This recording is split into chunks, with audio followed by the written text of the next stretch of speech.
we were very, very keen to understand what would happen. Because there were two matters that were of significance for us in terms of the independence of Zimbabwe. One of them was that Zimbabwe had a relatively large white minority population. And therefore, we're very keen to see how the comrades are going to handle this particular matter.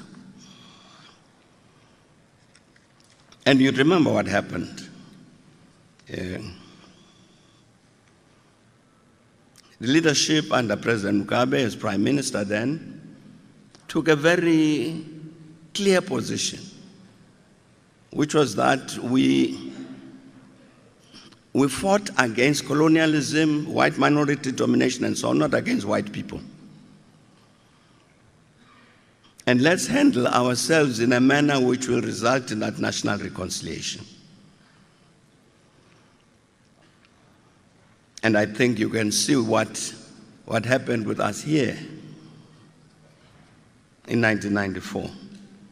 That we followed exactly on the footsteps that had been followed by the leadership of Zimbabwe under President Mugabe.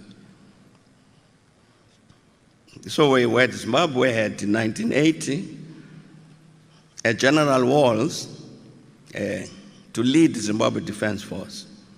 And some people were not sensitive to the extraordinary imagination and courage it would take to take Zimbabwe through that transition. People didn't understand.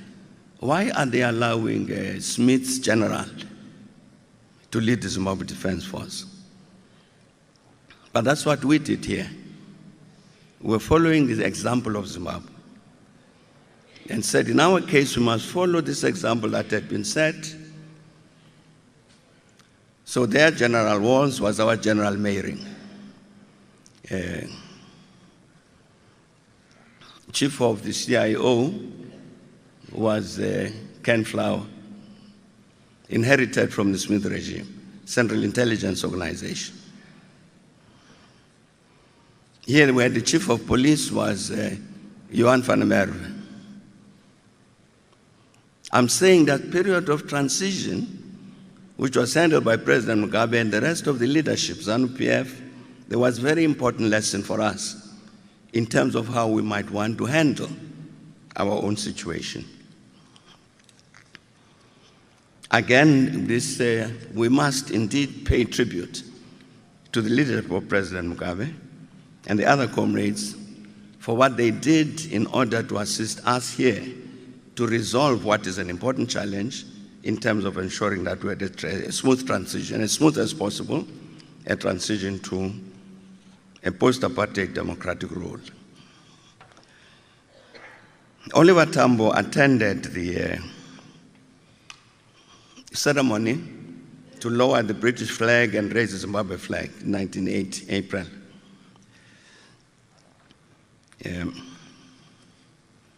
And the very same day, day one of the independence of Zimbabwe, he met with Prime Minister Mugabe and said to him, now Zimbabwe is independent. Let's go back to the question that you raised in 1978. The need for Zimbabwe to help to support our struggle in South Africa. So President Mugabe said, Prime Minister Mugabe said to him, look, if you ask for permission from me that the ANC must operate from Zimbabwe, I will say wait. Because you can see, we are carrying so many of Smith's people, like the ones I've mentioned, many others. Give us time, those people will disappear, and then it becomes more easier for you to operate from Zimbabwe. He said, if you ask me, that's the response I'll give you. But rather than asking me, he says, why don't you send some of your people to Zimbabwe now to make an assessment, for the ANC to make an assessment for itself as to whether it can operate. So you don't have to depend on Robert Mugabe. So OR came back to Lusaka and reported this, and we said, very good idea. And indeed, we went to Zimbabwe. I was in that delegation, which went to Zimbabwe to assess the situation to see whether we can operate. Yeah. So that was in the very first month of the independence of Zimbabwe. So we stayed in Zimbabwe for 2 weeks or so, wandered around, talked to people, went back to Lusaka and said, of course we can always operate in Zimbabwe. Some operations would have to be underground. Some of them would have to be open above ground. But of course we can. So fine. So OR then asked, he had to go back to talk to Prime Minister Mugabe about that. And I went with him.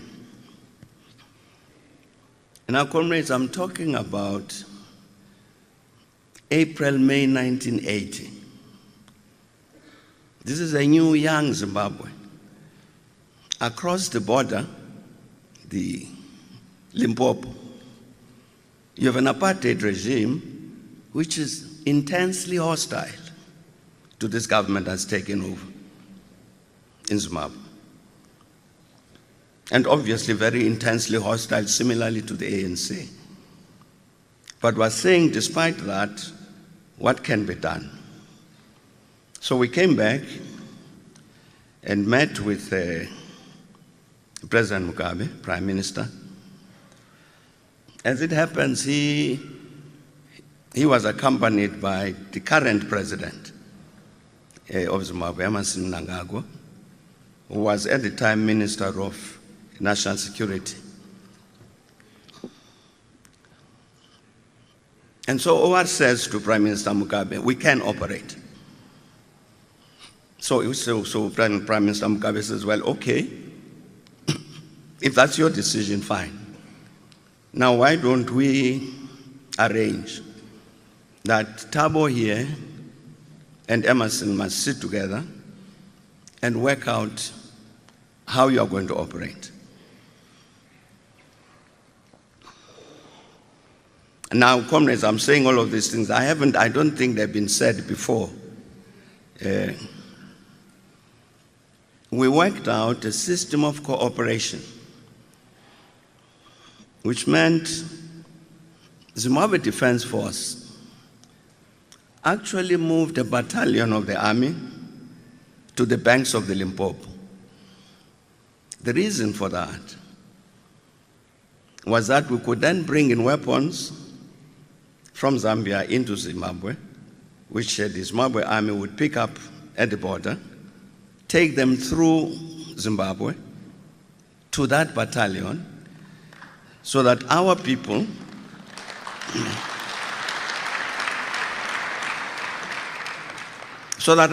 would then come into Zimbabwe carrying no weapons. Instead, the Zimbabwe government would issue them with false identity cards. There were a lot of roadblocks at that time. So as they go through as Zimbabweans and collect their weapons on the banks of the Limpopo.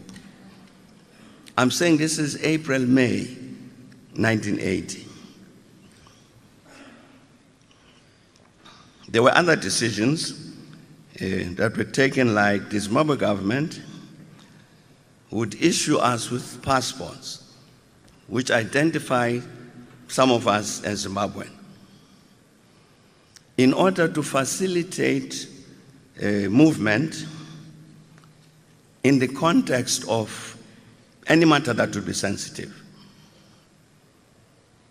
So instead of me traveling as Thabo Mbeki to some secret meeting somewhere in the world, I would travel as Patrick João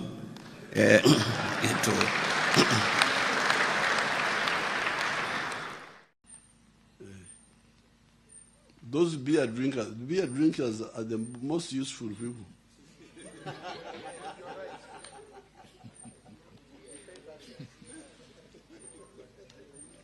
Because each beer has got a tax on it. So the more beer they drink, the more revenue we get.